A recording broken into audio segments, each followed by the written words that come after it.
चक्रधारक। एक दिन 4 ब्राह्मण वन के भीतर चल रहे थे। कुछ देर उनको एक आश्रम नजर आया। उस आश्रम में रहते थे योगी भैरवानंदा। चारों ब्राह्मण उस आश्रम की ओर गए।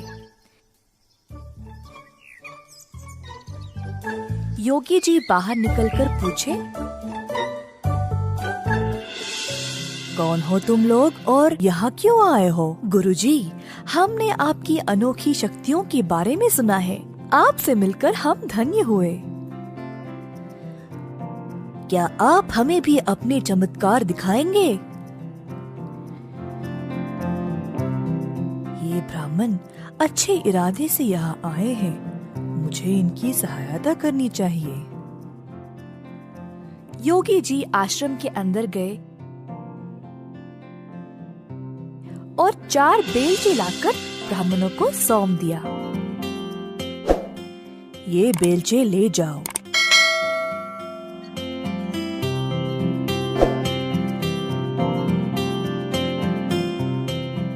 गांव के पास एक छोटा तालाब है और उस तालाब के साथ ही एक अंजीर का पेड़।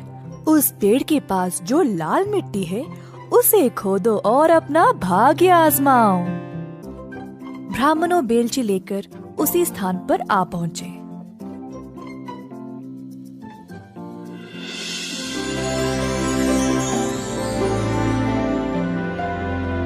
खोदते समय पहले वाले को एक तांबे की चट्टान मिली।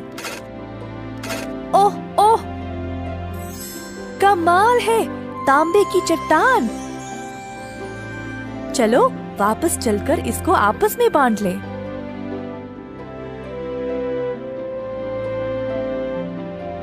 अरे नहीं, हमें सोना चाहिए और जब तक ना मिले खोदते रहेंगे। तुम चाहो तो वापस जा सकते हो। पहला ब्राह्मण संतुष्ट था तो वो वापस चला गया।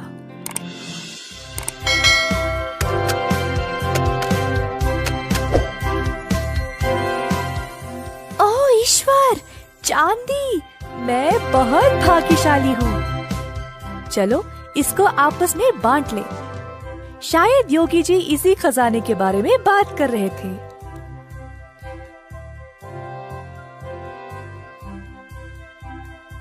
हमको अभी सोना नहीं मिला। हम कोशिश करते रहेंगे।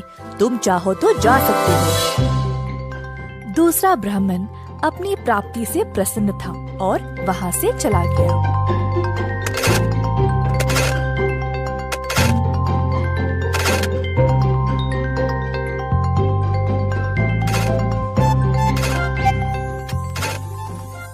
देखो, सोना मिल गया। चलो इसको भोरी में भर के ले जाएं। अरे ना ना, लगता है ये कोई विशेष जगह है। पहले तांबा, फिर चांदी, फिर सोना। अगर मैं और कोशिश करूं तो शायद मुझे हीरे मिल जाए। तुम जा सकते हो, मैं हीरे लेके ही वापस आऊंगा। इतने लालची भी मत बनो। अब अंत में कुछ नहीं मिलेगा। हमको इतना सब कुछ तो मिला है पहले ही। चलो चलते हैं। ना, मैं तो हीरे लेके ही आऊंगा, देख लेना। चौथा ब्राह्मण खोदता ही रहा। थक गया और देर भी हो चुकी थी, परंतु ब्राह्मण ने खोदना बंद नहीं किया। खोदते खोदते जमीन में एक बड़ा सा सुराख बन गया और अचानक से ब्राह्मण उसी में फिसल गिर पड़ा। खुद को उसने कोई अलग सी जगह में पाया। ऊपर उठा तो उसने एक आदमी को देखा जिसके सर पर एक चक्र घूम रहा था। ब्राह्मण हैरान रह गया। तुम कौन हो और यहाँ क्या कर रहे हो? और ये तुम्हारे सर पर चक्र क्या है? ब्राह्मण के ऐसा पूछते ही वो चक्र अब उसी के सर पर आ गया और घूमने लगा। ये क्या है? इस चक्र को मुझसे दूर करो। मैं कुछ नहीं कर सकता। ये सब ईश्वर के हाथ में है।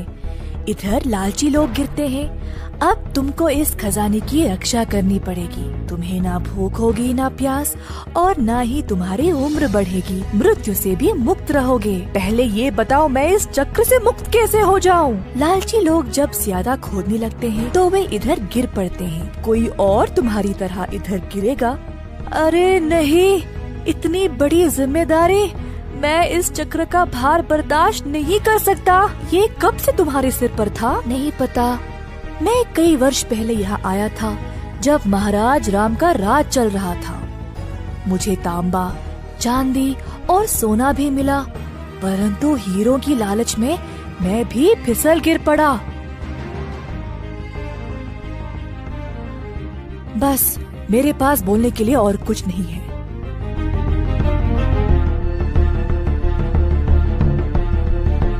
ऐसा बोलकर साधक उसी सुराख से बाहर निकल गया। जब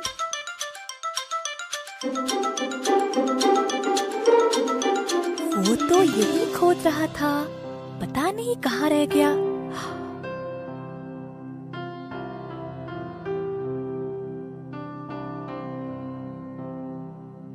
ओ सुनिए, मेरा मित्र यहाँ पर मेरे साथ ही खोद रहा था।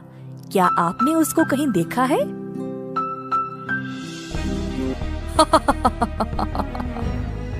साधक हंसने लगा और तीसरे ब्राह्मण को सारी घटना सुनाई।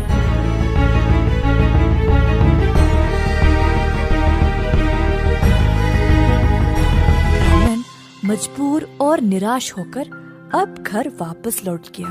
तांबा, चांदी और सोना मिलने के बाद भी तुम रुके नहीं। अगर हमारे साथ ही वापस लौट जाते तो ये सब नहीं होता। मुझे माफ कर दो दोस्त, अब मैं तुम्हारी कोई सहायता नहीं कर सकता।